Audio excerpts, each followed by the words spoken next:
So I may be in my feelings this day that I'm like, why he not checking for me? Yeah, like, by me waiting for this man to call me back for like 6, 7, 8 months, and he never did, I kind of deal with every man after him the same. I don't ever gotta hear from you again. Like, I don't feel like it's healthy. Like, my ex, he was like that. Every time we go through an issue, like, that man will be at my door. And it's like, can you give me the space to be angry? Yes. And feel how I feel. Like, you not even I feel like it's controlling in a way. Yeah. Like, dealing with my mom growing up, I felt like she avoided certain conversations that she should have been having. You know, like, when you know my daddy in my ear saying one thing, and instead of just calling him manipulative, you know, you should have been explaining your side or saying how you feel about it, or how asking Aaron, you know, 6-year-old Aaron, how does this impact you? You know, probably feel you a child though. It doesn't, but see, I'm smart. Like, when my mom knew I was smart. You could be smart, but My mom, based on my childhood, my mom knew what I could handle. So I felt like there was a choice. Her just being like, I don't want to open myself up to ridicule. I don't want to open myself up to judgment by my child, because she knew I could handle it. She knew I could understand. But maybe she was that probably was afraid. abuse to her. And that's what I'm saying. Probably was She was abuse to definitely her. afraid, like, and you know what I'm then- saying? Well, and I think she was afraid because she herself didn't want to face that. Mm-hmm. And so I think she just avoided those conversations. And, you know, those are my parents. And so this is me. So I definitely avoid stuff when I don't want to deal with something. What's your attachment style, Rico? All right, so my attachment issue is avoidance. And I'll be honest with you, I think I have avoidance if I had to diagnose myself. You know, I could be a therapist out here. But I think I have avoidance attachment tendencies 100%. And y'all know my story. Like, I'm a survivor. You feel me? Survivors don't have time to deal with feelings and emotions. You know what I'm saying? Like, so my mom, I watched my mom work 60, 70 hours a week. You feel me? And most of the times, the only time that I got to spend with my mom was when my mom was my basketball coach or my substitute teacher, because that was the only way she could be with me. So, like, when I came to, like, dealing with, like, if I was young and I was dealing with problems like, oh, you know, I want some type of love or affection, I didn't have time for that. Like, I was too busy worrying about, like, how I'm gonna get to my next meal, how we gonna get to our next meal, how I'm gonna get to school the next day, and what I'm gonna eat the next day. So, like, avoiding those type of, like, emotional aspects of relationships as a youngin', I feel like I do that now. It's like, if a girl I'm dealing with is overly emotional, which to me seems very minuscule, but for her it's like the end of the world. Like, how could you comment on her photo? And I'm like, are you serious? Like Insecurity. Yeah, but like, no, because sometimes I'll be wilding. Like, I'll comment on a photo. Like, there's a situation where I commented mine on a photo, and she's like, I'm yours. What you mean mine? So I'm like, yeah, I'm wilding, but it's not that serious. But to me, It's disrespectful. it is disrespectful. It's disrespectful, but a girl like me probably wouldn't see it. No, but my thing is, like, I'm wrong in that aspect, right? And she's getting emotional of it, but I'm avoiding it because to me, it's not like emotions and surviving is so far-fetched that they can't. Surviving? Yeah, no, I'm used to surviving. So when you bring emotions to the table, it's such a foreign language to me that it's like this isn't even necessary. So my question, Like, can I say one thing? I kind of just want to be. You could go. I want to know what I'm diagnosed with. we don't know. That's We how asked you. We Let don't me know. tell you something, right? All right, so I used to be like very needy. Like I feel like the old me was very needy and like, wants love, wants to meet people, and I would just like take Advil to go to sleep and break heart, all that. Right? So Wait, take Advil to go to sleep. I mean the sleeping pills and shit I should be on. But you went from needy to sleepy pills. I was a very crazy person. She's just giving you the whole. Can I explain myself? She's just giving you the whole picture. Anyways, I used to be like this. I used to be hopeless romantic. Like, that's really. I mean, like, it's like all that shit Rico telling you is bullshit. We lovers. That's what we do. Aquarius are lovers. So when I lost my virginity now, right? I lost my virginity. How old are you, if that's okay? 22. In my early 20s.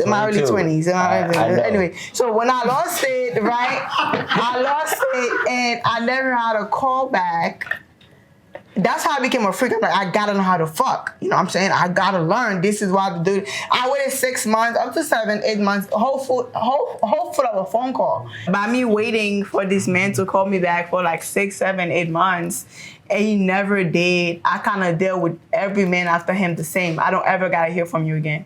I don't hear from you, I'm good. Like, I don't ever, after that, honestly, I feel like that's really when I became bitter. Like, maybe I am bitter. Like, maybe I'm still waiting for that phone call that I never received. And it's kind of like, years later, like, I waited for 6, 7, 8 months, and I received a phone call like 3, 4 years later, which pissed me off because I kind of feel like it's because of my social media he hit me up. So now I'm even become more bitter. Now I got even more trust issues. So it's kind of like now when I deal with dudes, I might really even like you, but I don't gotta hear from you. It doesn't bother me. I think you might be anxious. Avoidance. Or whatever, because that's what I'm saying. I she want to get them before she gets got. Now I just don't give a fuck. After since then, it's like, okay, you here, fine. You're not here. Whenever I see you, you don't even diagnosed. What's wrong with being disappointed and you're like, you know what? I'm not even putting you on a pedestal where you can disappoint me. So if we fuck today and you don't call me tomorrow or the next week or the next week, I will be okay. It's not going to affect it's not going to affect my self-esteem. It's not going to affect how I think of myself. That's you and your choice. But it does. But it does affect the way you deal with guys. Yeah, moving forward to yourself. But Danny's not being honest to herself though. I am being honest. You just said that you still waiting for that phone call. You still holding on to that trauma. Maybe I would, but I'm like, I did get that phone call, but it's still like, okay, now it's like I don't need it no more. 3, 4 years later, you know what I'm saying? I had to go about ways, like, I had to do things like become a freak, do things I didn't want to do because I thought it was me. You know what I mean? Do things you didn't want to do. I mean, like, there's shit like she wasn't ready to suck a little bit. I was not ready. Wait, sucking. Now look at you. Now look at you. You sucking. But sad to say that, but I'm just saying, like, Safe to say that. but like, no, I just felt like, damn, I feel like that's one of the reasons where I become detached to people, like, to men. Like, you know what I'm saying? Is that healthy? Wait, I got a question though. I'm gonna just stem off it. Just I'm gonna take the pressure off you. Don't worry, Danny. I know 3 people here in relationships. We got Sig, Aaron, and Amanda, right? So my question for the people here in a relationship, if y'all got relationships that we don't know about, you can talk about it. No, I refuse that. Speaking out for another piece. I want to know if you had to diagnose your partner, what do you think your partner is? And then also, what do you think your compatibility with you are? Interesting that you asked. Excellent question. Excellent question. Get ready for that one. Honestly, and now that you just said it, my husband is also the avoidance type. I was just gonna ask for a refresher on that one. And even though, like, if there's an issue, I'll be like, look, we can talk about this and be done and move on to the next thing. He'll just sweep it under the rug. It's gonna resurface. A little dust gonna come out at some point, but for the time being, he'll just sweep it under the rug. And now that I think about it, it's probably not a good thing. Look at you. Do you think that you ever have problems because, like, have you and your spouse ever had an issue because you both were trying to avoid a situation that that needed to be addressed? No. Because I guess if there's levels, we said these attachment types are not linear, so there's a spectrum. Yeah. I'd say that 0 to 10, I'm more on the lower end, below 5 of avoidance, and I'd say my husband is more on the higher end. Because earlier when I was talking about relationships, it was more so like with my parents. But like growing up in my family, we're very confrontational. Like if there's an issue, we gonna talk about it. You know what I'm saying? We gonna box it out, we gonna wrestle, we gonna talk about it, we gonna cuss. But tomorrow, we're all gonna get up and eat scrambled eggs together. You know what I'm saying? That's and like my husband's family, Not like that. they like to just kind of keep things, Copacetic. Yeah.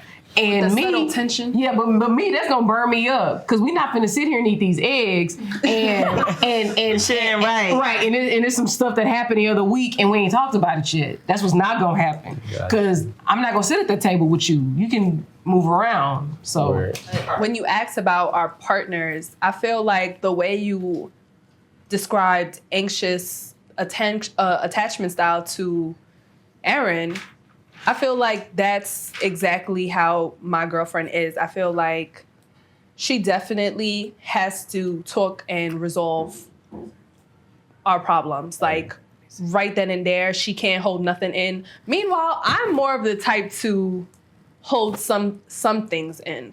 Like, because I can try to avoid tension, avoid problems that don't really seem too big to me. So yeah, I kind of try to sweep it under the rug.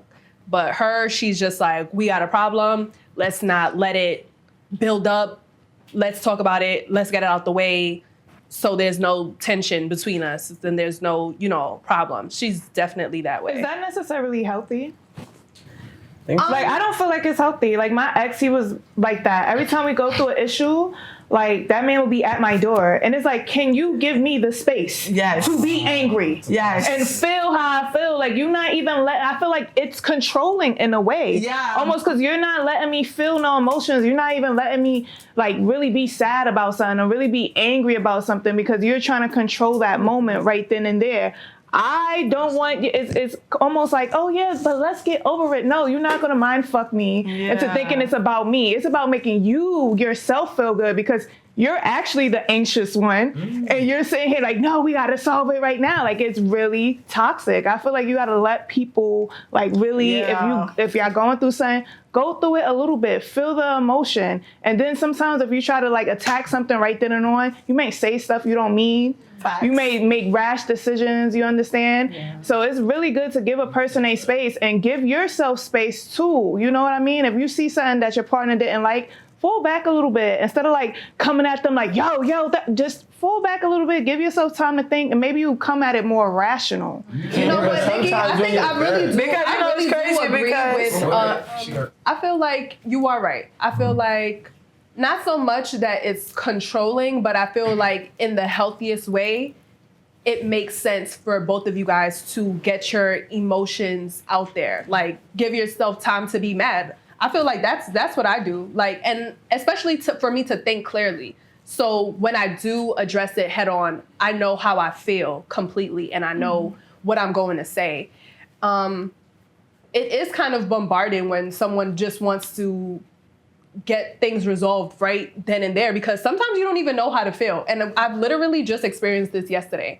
Like, we had an issue and I was at her house, so it was kind of just like awkward tension. So we had to talk about it right then and there. And she had an issue and she was just telling me, and I'm just like, I don't even know what to say. Like, I don't even know how I feel.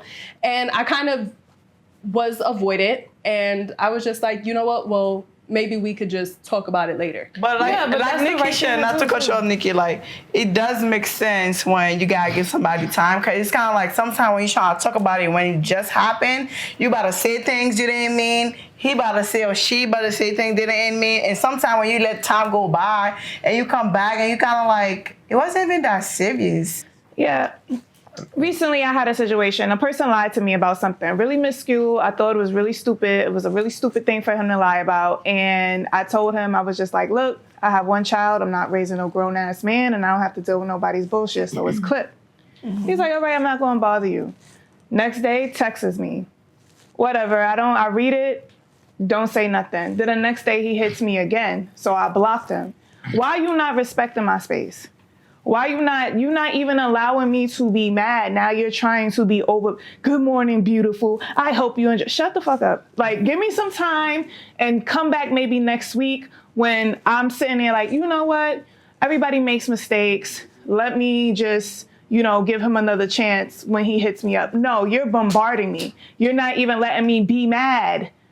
I'm not going to heal on your time. So I feel like with me, when I'm upset, you have to give me a couple of days, not a couple of minutes, or when you feel like I should get over it. Yeah, I just feel like a lot of people, I feel like every relationship or situation, whatever you're doing with somebody, you got to learn your partner. You know what I'm saying? For me, I need space, because if you come to me too early, I'm going to say things you probably would never speak to me ever again. You know what I'm saying? When people, that's when I know when a man really know me, be like, oh, you bugging right now. Let me just give you a space. Oh, you know what? Let me give you your time, because I know how you get. Because I'm going to say things. Some people, they want to talk about it right now. What's going on? Let's talk it out. But for me, I need space. So you got to know who you're dealing with. I might be dealing with you, like, you don't need your space. days. You want to talk about it right now? You know, we're going out for hours, but you might be dealing with me where I'm gonna give her a few days because I know she's about to say things to me that I'm not gonna like, and it might bring even more drama because I'm gonna argue with you. I'm gonna tell you something, and you know, if you're a real man, you're gonna want to tell me something. You know what I'm saying? Because I'm not gonna be playing with it. So it's kind of like everybody have their moment and their time frame. So you learn whoever you're dealing with, learn their time frame and how you're gonna go about certain things when it comes to like dealing with things that y'all don't agree with or stuff that gets you mad. You know what I'm saying? That's question. all. Can I have a question? Do you communicate that? Wait, no, they don't. But can I get let me get right. No. But the thing is, but this is what I'm gonna get into because you're right. I don't think it is communicated, but I communicate my process, right? And I am not that way at all, right? If I don't like something, the worst thing you could do is give me space. If you give me space and I don't like something, it's either one or two things gonna happen. I'm gonna wander off. I feel that my significant other is all of them just like me. And the reason I feel this way is because I'm in the industry and it's certain times that I'm around certain people or doing certain things, or maybe, like you say, I go out and I'm probably not calling all day or all night where I'm at, what I'm doing. And he don't ask no questions. So the only thing that I'm thinking at the moment is he's probably doing something too, even if I'm not doing something, or if I'm not thinking like that, because it depends on the day, being realistic. It depends on the day. So I'm a female, so I go through emotions realistically. So I may be in my feelings this day that I'm like, why he not checking for me? Like, I'm around Jay-Z. Like, you know what I'm saying? Like, not literally, but it's like, why you not checking for me and such and such? What you doing? But then I go through my moments of like, I fuck with him. He's supporting me. Like, you know what I'm saying? Like, so it depends on the day. But then it's certain times that he do be like super secure. Like it's something that maybe sometimes I would talk to him about it. And he just felt like I know you doing what you're doing. I know this is what you have to do. I trust that you out here moving like this or whatever. Then he'll have his days once in a blue that he be like, what you doing? Where you at? Who you with? I'm about to pull up. Da, da, da, da. So I'm the same way. So we kind of go through the same thing, but it's not an everyday thing. So that's your answer to why I stay, because if that happened every day, then that's a problem. But this is a once in a blue thing. But do you feel like if there's none of this in a relationship, if I'm not like going crazy or you're not going crazy, do you feel like there's a lack of, I don't know, like some type of love? Like you're not, do you feel like that? No, I don't think it's a lack of love. I just think that maybe that just goes with your personality. So it's like, you know, with me, I just feel it's not a constant thing that I'm going through, like someone's on my phone nagging me. Mm-hmm. Someone's on my phone accusing me, or I'm on the person's phone accusing them or nagging them. But we do have our days sometimes, and it will go all the way. Okay, I get what you're saying. Them certain days. Like, you know what I'm saying? That she'll be like, it'll be probably someone from the outside like, I'm not dealing with this. How can you deal with this? And But it's probably because that was just one day. Then the next day we good. So that's like all you used to. So, I mean, I'm just going to say, all right, so this is what I'm going to say is, you know, at the end of the day, we all got attachment issues, or not issues. I don't like to use that word. We all got attachment styles, you know, and they're all going to be different, you know. Now, for me, if I have a problem and I don't address the problem, it's either that space is going to make me wander off or it's going to build more emotions that I don't want, like negative emotions. Moral of the story is, what I think for all of us and everybody is that we need to self-reflect on our attachment styles, and then we also need to communicate our attachment styles so we can have a successful relationship.